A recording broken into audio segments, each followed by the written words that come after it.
Hola, gracias por estar en este conversatorio del Programa de Desarrollo Cultural de la Huasteca. En esta ocasión tenemos un invitado de super lujo. Ya ha estado en otros momentos con nosotros, en nuestras cápsulas, en nuestros conversatorios. Y en esta ocasión les presento nuevamente al doctor Raúl Macul Martínez. Es investigador del Centro de Investigaciones Históricas y Culturales de Secretaría de Cultura del Gobierno del Estado de Hidalgo. Y en esta ocasión el tema que nos acontece es el de relaciones geográficas de Huejutla en el siglo XVI. Y pues bueno, nuestro invitado, ya saben ustedes que pueden también encontrarlo en el Facebook con el mismo nombre del Centro de Investigaciones Históricas y Culturales, al cual le doy una cordial bienvenida y pues agradezco nuevamente que esté con nosotros en esta ocasión y que nos hable de un tema bien interesante. Que bueno, yo digo tema, pero realmente es una diversidad de temas que vienen englobadas en las relaciones geográficas de Huejutla del siglo XVI. Y bueno, como antesala, les quiero comentar que afortunadamente en este territorio que hoy llamamos México, cuando se conocía como Nueva España, se generó una cantidad enorme y suficiente de documentación, no solo de libros, sino de documentación oficial. Y gracias a esta existencia de documentos podemos hablar de los archivos. Y en esta ocasión quiero dar una breve, compartir con ustedes una breve información de archivos muy interesantes que tenemos localizados aquí en México durante ese periodo de colonia, y también pues hacer mención de los archivos que en aquel entonces la metrópoli española empieza también a concentrar en estos lugares llamados archivos. Y bueno, solo para situarnos, el archivo de Simancas en España está ubicado en el que era un castillo con ese nombre también, Archivo de Simancas, y fue generado por idea de Carlos I en 1540. Y después se consolida en 1580 con Felipe II y se concibe así como el Archivo de Simancas. Es un archivo histórico muy interesante de conocer, además de el que se genera y que nosotros en la historia tenemos como un acervo sumamente importante, como es el Archivo de Indias, que surge, si bien ya para 1785, pero alberga documentación que se traslada de Simancas también. Y este Archivo de Indias se genera por Carlos III y es en donde se centra la documentación del ámbito administrativo, político, territorial de ultramar. Quiere decir que en esos archivos se concentra información de este lado de lo que nosotros conocemos como el lado americano. Y pues son archivos muy importantes que yo creo que habrá cápsulas específicas. Yo creo que en la misma Secretaría de Cultura, aquí con nosotros en la Dirección de Patrimonio Cultural, para que conozcamos también ese tipo de documentación y, por supuesto, incluir la documentación que tenemos en el Archivo General de la Nación aquí en México. Nada más para mencionar también, en España se tienen los reales archivos de la Real Cancillería de distintas ubicaciones geográficas por la misma historia de España, pero menciono esto de los archivos en relación a que son centros de documentación de los cuales tenemos como la constancia y la consulta, ahora consultas digitales de acervos muy interesantes que podemos rastrear información de muchos sitios. Y bueno, solo como preámbulo para hablar ahora del libro de Relaciones Geográficas de Huejutla en el siglo XVI, y que mucha de la documentación que se generó en su momento durante el periodo colonial, pues está albergado en grandes archivos que podemos consultar hoy en día. Solo como un breviario cultural, y que bueno, ahora sí le puedo solicitar al doctor Raúl unas palabras para iniciar de lleno con las relaciones geográficas de Huejutla. Muchas gracias por estar aquí de nueva cuenta, doctor. Hola, ¿cómo están todos ustedes? Pues, antes que nada, pues quiero agradecer a la Mesa Valeria y a la Dirección de Patrimonio Cultural de la Secretaría de Cultura la invitación a platicarles un poco sobre este mundo tan interesante que son las relaciones geográficas. Hay gran cantidad de documentos y el actual estado de Hidalgo tiene varias relaciones geográficas, todas ellas del siglo XVI.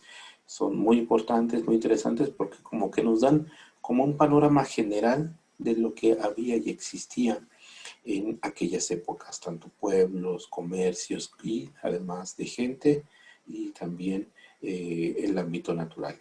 Gracias, maestra.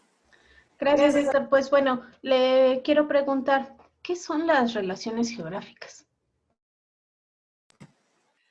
Las relaciones geográficas son un conjunto de preguntas, es un cuestionario que el rey Felipe II manda a hacer a todo el territorio de la Nueva España, en ese entonces conocido como Nueva España, ya que a él le interesaba conocer cuáles eran las posesiones que tenía el rey Felipe II y qué es lo que gobernaba. Esto es muy interesante porque él hace un listado o manda a hacer un listado como un cuestionario de 50 preguntas y las manda a que las contesten pueblo por pueblo. ¿Eso qué quiere decir? Que se trasladaron en barco, gente, llegaron a Veracruz, subieron hasta la Ciudad de México y de ahí empezaron a ubicar los pueblos más grandes donde podían concentrarse pues gente para contestar estas 50 preguntas. Hay que recordar que para este entonces, estamos hablando de 1570, 60 más o menos, ya había gente que podía escribir en español y también en las lenguas indígenas. Estas informaciones fueron resueltas y fueron contestadas por gente de las comunidades que les mandaron a llamar exprofeso para la contestación de estas preguntas. Qué interesante. Ya me imagino qué peripecias tuvieron que pasar aquellas personas que iban levantando esta información. Y además también no creo que haya sido pues tan fácil convencer a la gente de dar la información, ¿no? Si hoy en los censos como hay cierta renuencia, supongo que algún momento la gente también tuvo que ser convencida para esto, ¿no?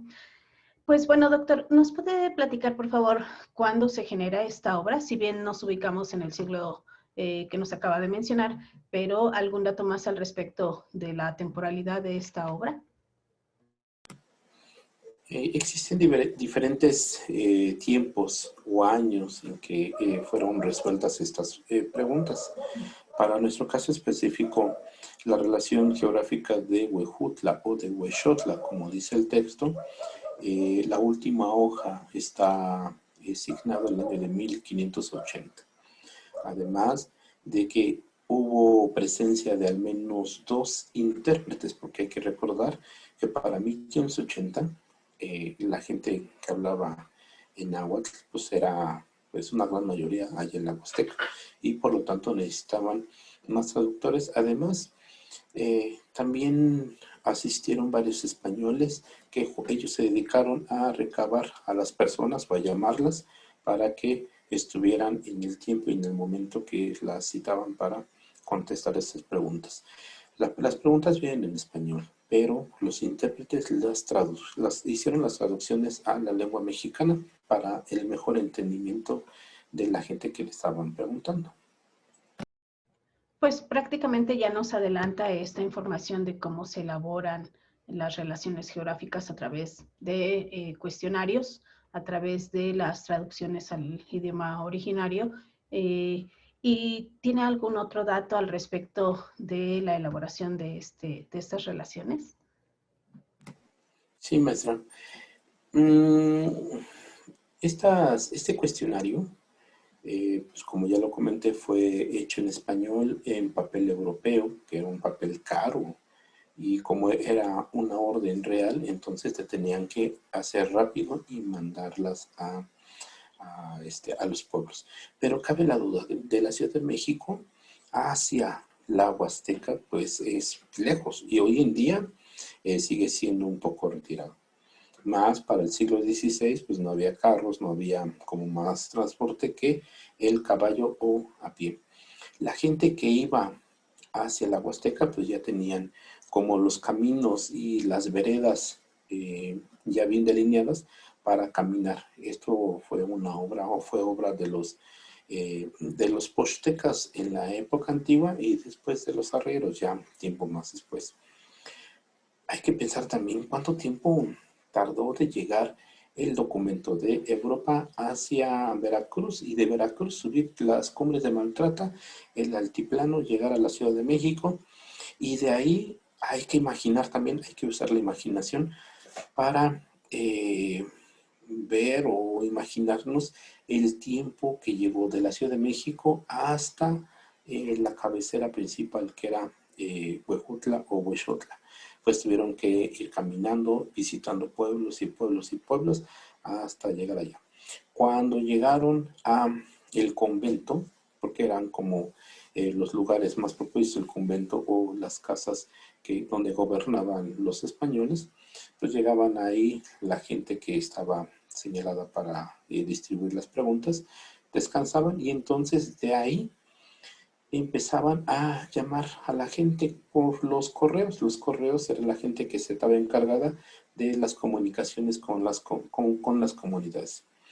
Entonces, pues relativamente hoy se hacen los censos pues más o menos rápido. Ya tenemos las experiencias del último censo de población del 2020, pero hacia el siglo XVI pues era más lento y era un poco más laborioso el traslado, pero también los alimentos, las inclemencias del tiempo y esperar a la gente que llegara a la cabecera municipal para contestar estas preguntas que el rey solicitaba. Gracias, doctor. ¿Nos puede ampliar un poco más sobre el por qué, la razón de por qué se generan este tipo de obras, incluyendo la de Huejutla, por supuesto? Sí, el por qué es para conocer más o menos de forma más cercana y más precisa qué es lo que había en la entonces Nueva España.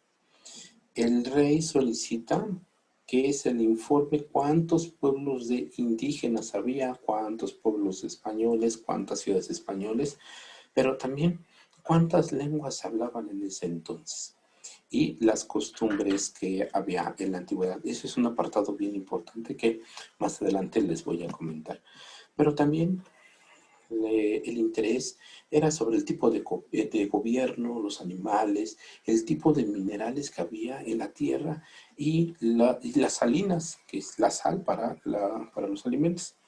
Además, le interesaba al rey conocer si había conventos, iglesias y en los lugares que eran propicios a ver si había mares o puertos marítimos, mejor dicho, y también las calidades del clima, porque era como algo desconocido para el rey. Cuando él tuvo toda esa información, entonces empezó a reconocer y a conocer lo que él gobernaba en el siglo XVI, o lo que eran sus territorios en el siglo XVI.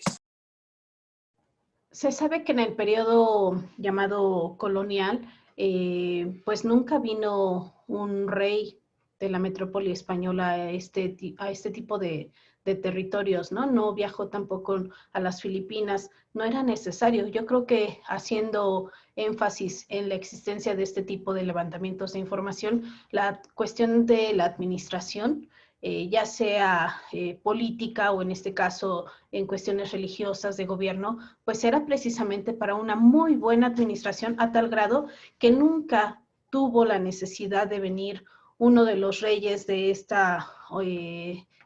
linaje que tienen la autoridad desde la metrópoli a ninguna de sus colonias, ¿no? Entonces, con esto damos constancia de la efectiva administración causada también a través de figuras como los virreyes y las autoridades locales, ¿no? En este caso, ya me imagino que alguna situación legal que para la época se conocen como este apartado de la justicia criminal, yo creo que también podría ser un tema muy interesante para ir indagando acerca de si la gente no se negaba a dar información, qué tipo de sanciones también se llegaron a dar. Ahorita pues lo comento así solamente, pero estaría muy bueno que en otro momento pudiéramos rastrear este tipo de información y hacer investigación al respecto, porque si existen los archivos, como al principio del conversatorio hacíamos referencia, pues yo creo que sería un tema muy interesante para darle continuidad, ¿verdad? Doctor, ¿y existen mapas entonces al respecto en este tipo de obras? Y también si gusta usted comentarnos qué aportaciones de este texto tenemos para seguir conociendo, trabajando este tipo de textos, por favor. Muchas gracias. Pues casi en general las relaciones geográficas del siglo XVI van acompañadas de mapas o también en algunos casos de pictografías que hacen referencia a las historias antiguas.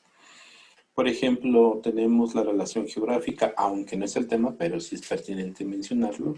La de Zimapán es un mapa redondo o en círculo donde se muestran las minas, los cerros y los caminos principales que llegan o van hacia Zimapán y que conectan a Izmiquilpan. Tenemos la relación geográfica de Meztitlán.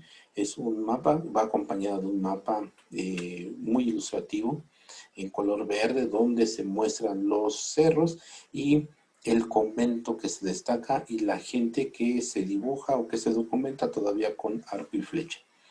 Para nuestra relación y nuestro tema que estamos abordando el día de hoy, la relación geográfica de Huejutla es un poco más esquemático, no es a colores, son líneas y representa a el convento y a la plaza principal. Esto es en blanco y negro, es una hoja en papel europeo, no tiene como muchos colores como otras relaciones geográficas, como por ejemplo la de Pasoyucan, que es un mapa a colores y que representa también la traza urbana, pero también los cerros. Lo que nos muestra la relación geográfica de Huejutla es nada más el convento y el atrio. Hoy en día, pues ya es una plaza pública y donde también se encuentra un reloj monumental. En el caso de las relaciones geográficas de Tlaxcala, eso es bien importante señalarlo, porque es un libro, son 50 preguntas que se convirtieron en un libro grueso y al final se añadieron varios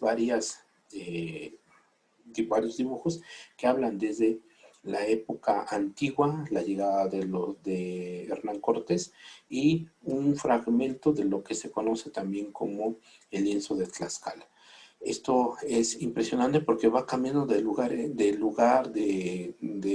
zonas geográficas y también la documentación y por supuesto la información que nos están arrojando, las preguntas y también las pictografías que tenemos. Por ejemplo, en el área de Oaxaca, antes conocida como Antequera, pues se presentan mapas hermosos, pero también algunos códices ya coloniales, pero con ese aroma y esas pictografías que recuerdan muchos a los códices precoloniales. Vale la pena asomarse a este mundo de las relaciones geográficas y también tiene razón usted lo que comenta, ¿qué habrá pasado con la gente que no pudo ir o que no quiso dar información? Yo creo que hay que averiguarlo porque bajo una orden real, pues todos los súbditos tenían que obedecer y en este caso las gentes de las comunidades tuvieron que obedecer. Eh, Aunque todas las relaciones geográficas o casi todas las relaciones geográficas están en español, en algunos textos que vienen e insertos ahí vienen en lenguas indígenas como la lengua mexicatl o la lengua náhuatl. Eso también es algo muy importante y lo que nos muestra esto es también la capacidad de la gente para recordar y para decir lo que se le estaba preguntando, esa capacidad de recordar, de reacción y también de memoria para porque también se les preguntaba sobre sus dioses, sobre las colindancias, sobre las distancias que había del punto geográfico hacia la Ciudad de México, tomándolo como punto principal.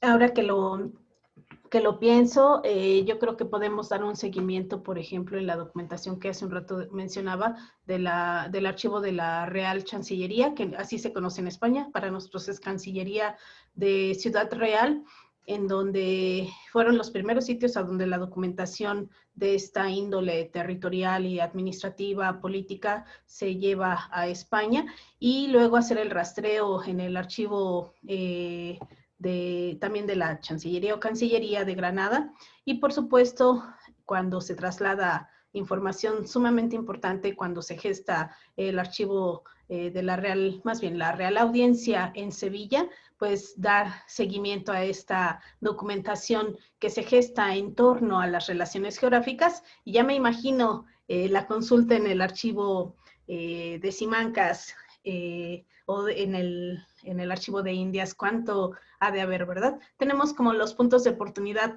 para seguir investigando, para seguir conociendo esas etapas de estos sitios y pues bueno, cosas tan interesantes que podemos estar registrando, analizando, compartiendo y divulgando en la investigación.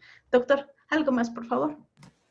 Sí, ahorita que estaba usted hablando sobre los archivos, es importante mencionar que esta relación geográfica de Huejutla se encuentra en el Archivo General de Indias, allá en Sevilla, España. Pero también otras relaciones geográficas están en Estados Unidos y así están repartidas en varias partes. Yo tuve la oportunidad de consultar algunos documentos en el Archivo General de Indias y es un espacio hermoso, impresionante, pero también es un espacio que nos ofrece reflexión sobre los acontecimientos que la corona española documentaba sobre estas tierras mesoamericanas o de la Nueva España. También es importante señalar que para los historiadores el Archivo General de Indias es un punto casi obligado para estudiar, al igual que el Archivo General de la Nación en la Ciudad de México. Y también son puntos casi obligados, o mejor recomendados, es visitar los archivos parroquiales, los archivos de las comunidades, porque allí está la memoria comunitaria depositada y resguardada por la gente, por las comunidades. Por desgracia, muchos ven a estos papeles antiguos, ya viejos, ya amarillos, ya como arrugados, como inservibles y también inentendibles. Esto a relación de que pues, se ha perdido la práctica de la lectura y de la escritura de lo que también nuestros padres señalaban o nombraban como manuscrita. También hay especificidades en el tipo de letra.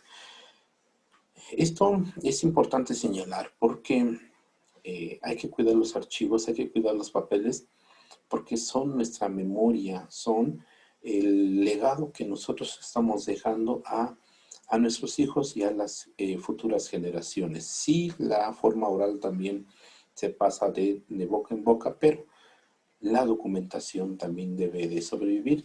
Y gracias a las preocupaciones de varias gentes, hoy tenemos la oportunidad de ver los documentos originales en los archivos. Eso es muy importante porque si no se cuidan y si no se resguardan, si no se digitalizan y si no se estudian esos documentos, pues entonces tenemos una parte solamente de la historia. Hay que complementarla, hay que estudiarla y también hay que analizarla. Esto es importante porque de estas 50 preguntas que nos ofrecen las relaciones geográficas en general y en particular las de Huejutla, hay una que a mí me interesa mucho y yo quisiera comentarlas. Por ejemplo, la pregunta número 14 nos hace referencia sobre los ritos y los dioses en la antigüedad. Además, sobre el tipo de gobierno. Y esta relación geográfica de Huejutla nos ofrece quién era el gobernante de aquel tiempo. Este señor, lo que hoy en día o también se ha conocido como caciques, pero también en la lengua náhuatl se dice como tlatoque o Mutecutli, que es el que habla, o los que tienen la facultad de hablar, y eso en relación a quien gobierna. Ese señor se llamaba Cocolotecutli, y él, en este texto de las relaciones geográficas, dicen que era un gobernante, pero también las mismas relaciones geográficas nos dan unos datos ahí bien importantes. Por ejemplo, Cocolotecutli tenía la facultad y el don de hablar con las nubes y traerlas y hacer llover. Hay, en estas relaciones geográficas está documentado que venía gente de distintos pueblos y le pedían a Cocolotecutli que les mandara agua a sus milpas. Y entonces, por el cambio o por ofrecer algo en ofrenda, Cocolotecutli hacía llover el día y la hora señalada que les había comentado.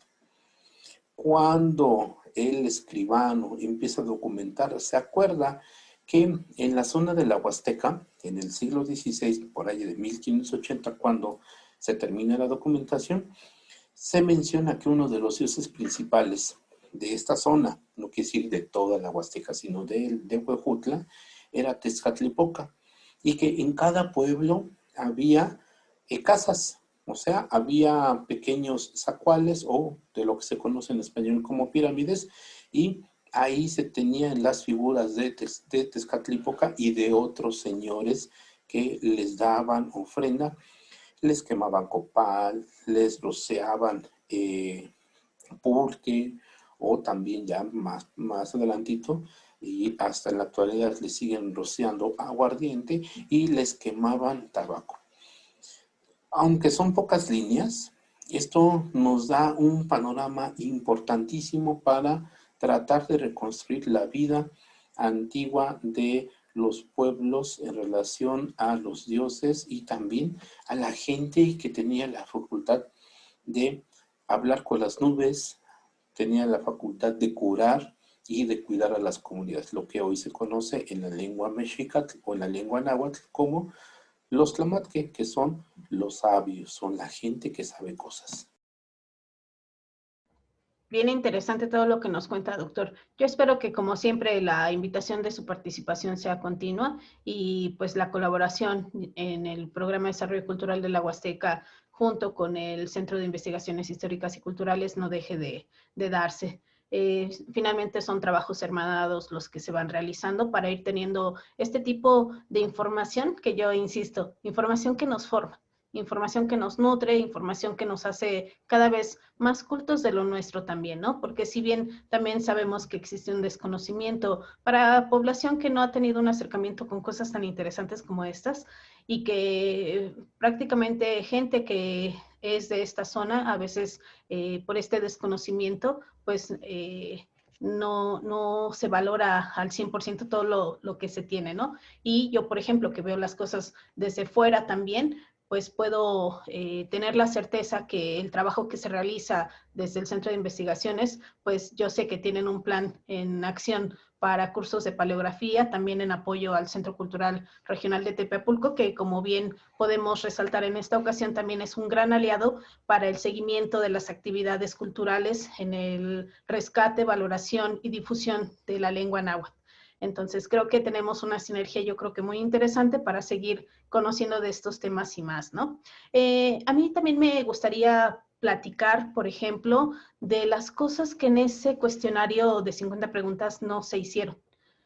Sabemos muy bien que no al 100% todo lo que se registra se lee con esta mirada literal a primer ojo, ¿no? Sino que hay cosas que se pueden ir dilucidando también en una traducción, en un contexto, para saber por qué no había otro tipo de preguntas. Entonces, la direccionalidad de un cuestionario también, en este caso, yo creo que a estas alturas de la investigación histórica, yo creo que también es otro de los grandes, pues, enigmas y grandes puntos de oportunidad para seguir trabajando.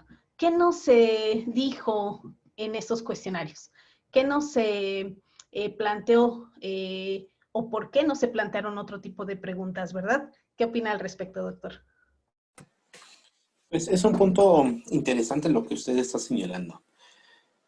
A pesar de que tenemos un pequeño fragmento de la ritualidad y de la gente que sabía jurar, pero nada más nos dice que había un señor que se llamaba Cocolotecutli que sabía hablar con las nubes y hacer llover. No se habla sobre las ofrendas, no se habla sobre los discursos sagrados, no se habla sobre qué otros dioses existían aparte de Tezcatlipoca, no se habla tampoco de las danzas y de la música. Por ejemplo, ustedes han de saber, en el área huasteca, pues hay un ritual muy grande a el elote, y este sigue vigente y sigue muy vivo. Tan vivo así que lo podemos ver ya documentado en varios canales de YouTube, pero raramente esto no se dijo. Es como, nada más como que yo puedo percibir a la lectura de estas preguntas y las respuestas que fueron muy rápidas y como para llenar el requisito. O sea, no fueron tan profundas como y tan documentadas como otras relaciones geográficas que también tenemos ya impresas. Hay que recordar que estos libros salieron allá entre 1984 por un señor que se llamó René Acuña. Estas ediciones son de la UNAM y hoy en día, por desgracia, se encuentran agotadas y es muy difícil ya localizarlas. Esto en cuanto a la edición, a la dificultad de encontrar los libros que nos retratan y que nos reflejan un poquito, aunque sea del siglo XVI, en la vida comunitaria. Pero si nosotros caminamos y conocemos la Huasteca o otros pueblos indígenas y lo contrastamos con la información que estamos viendo recabada en las relaciones del siglo XVI, entonces podemos inferir y podemos ver que les faltó la música, los rituales, la oralidad y un montón de información, como por ejemplo también a las parteras no se menciona la gente, cómo se curaba, con qué hierbas se curaban, ni las peticiones que se hacen allá a los cerros sagrados, a los ameyales, a los ríos y a las barrancas, a los lugares donde la gente continúa yendo a dejar ofrenda. Esto se quedó un poco nebuloso, pero si visitamos estos pueblos, hoy en día podemos ver qué es lo que falta en las relaciones geográficas del siglo XVI. Qué interesante, doctor. Parece algo repetitivo el que nos magnifiquemos con este tipo de información, pero realmente son cosas muy interesantes para seguir conociendo, ¿no? Hace un rato mencionaba yo el Centro Cultural Regional de Tepapulco, pero así también se está haciendo esa labor para el Centro Cultural Regional de la Huasteca, en donde se albergará información muy importante y en los formatos digitales que nos permita tener ediciones como esta de René Acuña, que el día de hoy yo creo que nos quedamos cortos con el tiempo, sin embargo, habrá más oportunidades para seguir conociendo más a detalle este tipo de obras tan interesantes. Pues, doctor, le agradezco el tiempo. No sé si guste cerrar con algún comentario, por favor. Nada más agradecer la invitación y los invito a los que nos estén viendo y escuchando a seguir las actividades que se desarrollan en la Secretaría de Cultura, en el Centro de Investigación Históricas y Culturales, en la Dirección de Patrimonio Cultural y también en los centros regionales. Todos estamos colaborando, haciendo trabajo y también estamos aprendiendo, aunque de diferentes formas, pero nos toca también aprender de documentos, de la oralidad, de la ritualidad, y es todo para ustedes. Pues muchas gracias por la invitación y nos vemos la próxima. Muchas gracias, maestra. Gracias, doctor. Muchísimas gracias por su tiempo y nos seguimos viendo. Les agradecemos la atención prestada a este conversatorio. Hasta la próxima. Muchas gracias.